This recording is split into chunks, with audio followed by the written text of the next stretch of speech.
Hostia, pues el otro día me dijo Lucía que iban a quedar en X sitio, luego llego ahí y no hay nadie. Llamo a Alba y me dice que están en su casa, pero que como es tarde ya que se van a ir. ¿Tú crees que me lo han dicho en serio?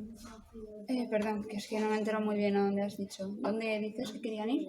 ¿Qué está pasando? Hola, somos Lorien y Pablo y este vídeo va a tratar sobre el condicionamiento clásico. Este trabajo trata del condicionamiento clásico y los límites del condicionamiento. Ningún animal o persona ha sido maltratada en la realización de este vídeo. La competencia específica que vamos a trabajar es competencia específica 20, dominar destrezas y habilidades sociales necesarias para fomentar el aprendizaje y la convivencia en el aula. A principios del siglo XX, el psicólogo Iván Pavlov estaba estudiando el aparato digestivo de los perros cuando se dio cuenta de un hecho muy interesante. Cuando el encargado de la comida entraba a dar de comer a los propios perros, los perros empezaban a salivar. Pavlov se dio cuenta de que los perros salivaban porque sabían que iban a comer.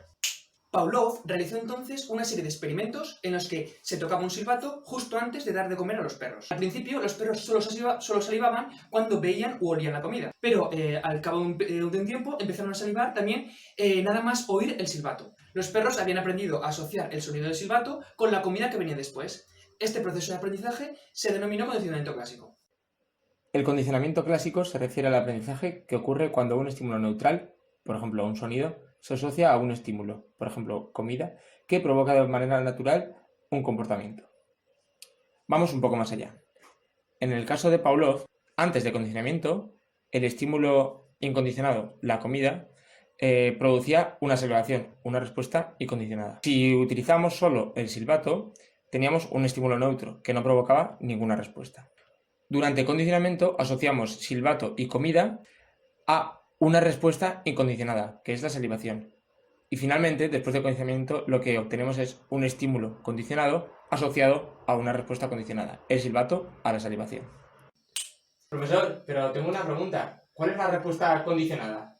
La salivación. ¿Y la incondicionada? La salivación también. La diferencia es que se produce por dos estímulos distintos. La salivación que se produce como respuesta a la comida, que es el estímulo incondicionado, es una respuesta natural. Cuando vemos comida, salivamos. Sin embargo, la salivación que se produce porque oímos un silbato, toda la gente que no ha asociado el silbato con la comida no saliva en cuanto oye un silbato. La salivación es una respuesta condicionada porque en cuanto oímos un silbato, que es el estímulo condicionado, empezamos a salivar.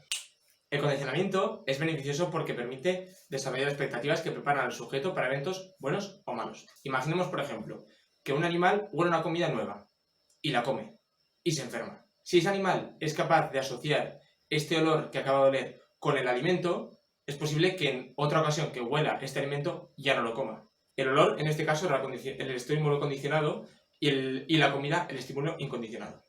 Pero, ¿cuáles son los límites y características de este proceso de aprendizaje? La intuición nos dice, por ejemplo, que si en el experimento de Pavlov se hubiera tocado el silbato y no se hubiera dado la comida a los perros después, poco a poco esa salivación de los perros, tras oír el silbato, se iría reduciendo hasta que haya un punto en el que ya los perros dejarán de salivar en cuanto oyeran el silbato. En efecto, Pavlov comprobó que esto era así. La extinción es la reducción de la intensidad de la respuesta que ocurre cuando el estímulo condicionado se presenta repetidamente sin el estímulo incondicionado posterior. Pero no solo esto. Pavlov también descubrió un hecho muy sorprendente. Después de un periodo de pausa tras la extinción, el sonido del silbato volvió a provocar salivación en estos perros, aunque el nivel era algo menor del que se producía antes de la extinción. Este incremento en la intensidad de la respuesta condicionada tras una pausa posterior se llama recuperación espontánea. Y os preguntaréis, ¿es esto una cosa fácil de que se produzca, difícil o no? Pues ahora mismo os acabamos de hacer un ejemplo práctico en el que en todo el vídeo, cada vez que hacíamos así, había un cambio de plano. Habéis aprendido a esperar ese cambio de plano cada vez que hacíamos así. Después, en la explicación de ahora, Lorien ha hecho así y no ha habido cambio de plano. Vosotros, por tanto, es el periodo de extinción o esa pequeña pausa en la que no hay estímulo después. Y ahora vuelve a hacer así. Algunos, la mayoría, habréis vuelto a esperar que haya un cambio de plano, otros igual ya habéis dicho, bueno, pues igual esto no tenía nada que ver con eso. Esto es un ejemplo del efecto de extinción y de esta recuperación posterior a una pausa después de la extinción. Pavlov también comprobó que si se modificaba ligeramente el estímulo condicionado inicial, los perros también empezaban a salivar. La generalización es la tendencia a responder de la misma manera a un estímulo que se parece al estímulo condicionado original. Ahora también podemos entender un poco mejor el ejemplo del principio. ¿Qué pasaba al principio? Era una conversación entre dos personas la cual una, en un momento determinado, habla de X. El oyente asocia X a matemáticas, una asignatura que le llevó por la calle a la amargura en su momento y que no entendió. Por lo tanto, generaliza las matemáticas en esa X. No entiendo lo que está diciendo simplemente porque ha dicho la palabra X. En el año 1985, Lewicki llevó a cabo un experimento. En él, los participantes entraban en una sala donde había una mujer. Esa mujer, de forma aleatoria, le contestaba o negativamente o de forma neutral al participante. Después, ese participante entraba en otra sala donde había dos mesas. En una había otra mujer muy parecida a la mujer anterior y en otra, otra persona distinta. El experimento demostró que la probabilidad de que los participantes evitaran a la mujer que era parecida a la mujer anterior era mucho mayor si la respuesta que había dado la mujer inicial era negativa, que se había sido neutral. Esto demostró la influencia de la generalización del estímulo y cómo de rápido y fácilmente se produce. El condicionamiento clásico está fuertemente ligado a la experiencia, pero ¿juega la evolución algún papel fundamental? Pese a lo que puede parecer, la respuesta es afirmativa. Tendemos a aprender mejor unas asociaciones que otras. Se ha usado el condicionamiento clásico para explicar las apariciones de fobias y tendemos a desarrollar fobias hacia objetos que han sido peligrosos para nosotros en el pasado. Hoy en día es más probable que tengamos un accidente de tráfico o nos cortemos con un cuchillo que nos muerda una araña, una serpiente o nos caigamos de un árbol o de una altura. Sin embargo, las fobias a las arañas, las serpientes y las alturas son mucho más comunes que las fobias a los cuchillos o a los coches. Según varios estudios, esto ocurre porque estamos evolucionalmente preparados para aprender unas fobias sobre otras, por el importante peligro que suponían para nosotros en el pasado.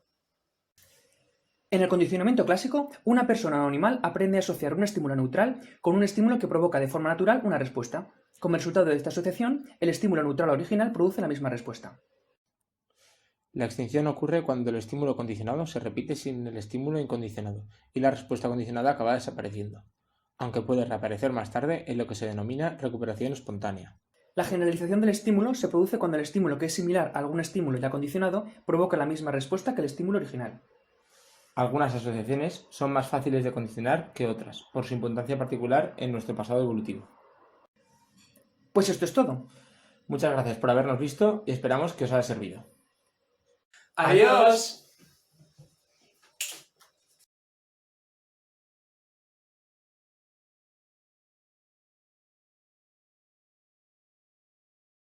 Muy bien.